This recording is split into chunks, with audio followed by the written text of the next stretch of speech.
Very well. So today we begin our episode with more funny stuffs, more important stuff. But more importantly, I have a very interesting news that you guys will love it. I know it's not Arsenal related, but I've been a big fan about Victor Osimhen. I've been a huge fan about Arsenal should sign if they're looking for a striker. Victor Osimhen should be. But we all know what's the problem: the price tag. We're going to discuss about Victor Osimhen in this episode because it's a very interesting news. I don't think so. You might have heard it. So plus Ray Parler speaks positive about Ramsdale again. And also we're going to talk about Noah Lang. What is the update about Noah Lang? After getting linked, he suddenly disappeared. And of course, the image that you see on the screen beside my face is it's a book, Data Science Without Makeup, and the one who's written it is Mikel Zilkin, and that is none other than Arsenal data scientist. Yes, Arsenal performance and research team have actually took to Twitter. They tweeted that congrats Mickey, our data scientist who is launching his book Data Science Without Makeup, a guide for end users and analysts and managers. It's full of examples from his time at Arsenal, King, Candy Crush and other companies. A realistic guide to data science for everyone. That is, if you want, it's an unbelievable book. Just find it on your respective websites, or if you can order if you want to. So you get a very good analysis and a very good knowledge about what data sciences have done in different ventures that he's been a part of. So he's making that without makeup. So he's actually making you understand what it means. So it's a guidebook, and you guys will definitely love it. So just check it if you want to. No, I'm not paid to do this. Moving on, so talking about Ainsley MaitlandNiles, Mikel Arteta opened up about Ainsley. Now, first, before getting into what he said, I just want to ask you guys, Maitland-Niles, where do you see him? As a fullback or as a midfielder? After seeing the Leeds game and of course his previous performances, I think he's much better in the midfield. That's what I think. He's much better in the midfield than the fullback. Plus, if you got Takehiro Tomiyasu, I don't think so you would be looking at Ainsley as a right back anymore. So here's what Arteta had to say about Ainsley Maitland-Niles. I'd really like to know, what do you guys think about Ainsley? Mikel said we have used him a lot in different moments. He has played minutes. He can cover different positions. That's the bonus that Ainsley has. And again, he kept trying to improve every single day. I felt he had a really good performance yesterday. So that's really cool. That is really positive from Ainsley Maitland-Niles. I mean, really cool. But let me know in the comments right now, what do you guys think about Ainsley Maitland-Niles? Which position is suitable for him under Mikel Arteta? He's played in a lot of different positions. Which do you prefer? Well, talking about different stuffs, well, the Carabao Cup has shown us a lot of shocks. Man City have been dumped out of their most favorite, and I think that's the cup that they've been most successful in. I'm just joking. So the Carabao Cup will not see Manchester City lifting it this season because West Ham have dumped them out of the competition by a penalty shootout. So Zach Steffen could not do the job what Kepa did for Chelsea. So the potential Carabao Cup quarterfinalists for Arsenal, the opponents for Arsenal's include Brentford, Chelsea, Leicester, Liverpool, Sunderland, Tottenham and West Ham. If you ask me, the two opponents that I would not want to have is Chelsea and Liverpool. I just want them to be dumped out of the league, of the cup games by someone else, or either Chelsea play Liverpool next and then someone else dump out Chelsea. I just want that to happen.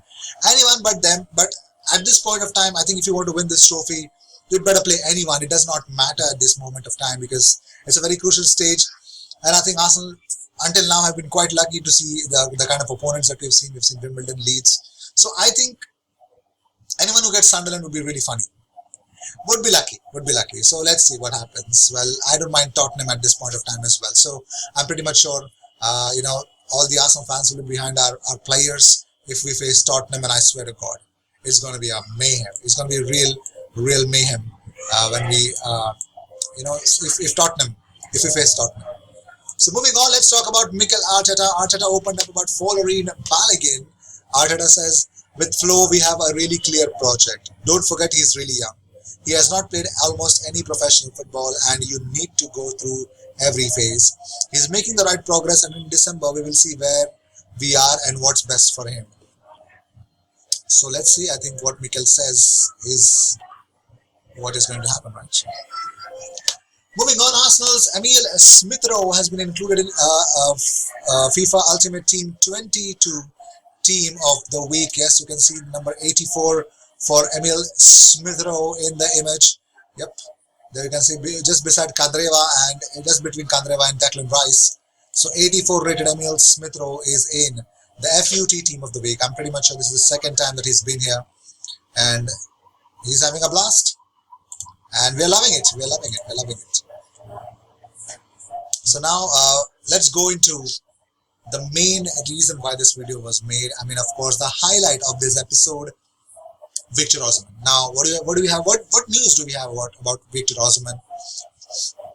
The biggest problem that anyone is facing to buy Victor Osimhen is his price tag. That's the biggest problem. But I want him at Arsenal. At every cost, Arsenal should go and get him. He's the best right now in the business. So, but there are some problems with it. So Bayern Munich are plotting a swoop for Napoli star Victor Osimhen, according to Calcio Mercato. The 22-year-old has been a blistering start to the season. Well, he's got 9 goals in 11 games. Bayern could bid for Osimhen in the new year, but Napoli won't accept any offer lower than 100 million euros. 100 million euros. Yes, they won't accept anything less. Do you think that Victor Osimhen is that much expensive, or should be the price tag? But knowing what Napoli paid for him, I'm pretty much sure that is actually quite less. I mean, Napoli could have made a fortune on him, but they really paid a fortune for him.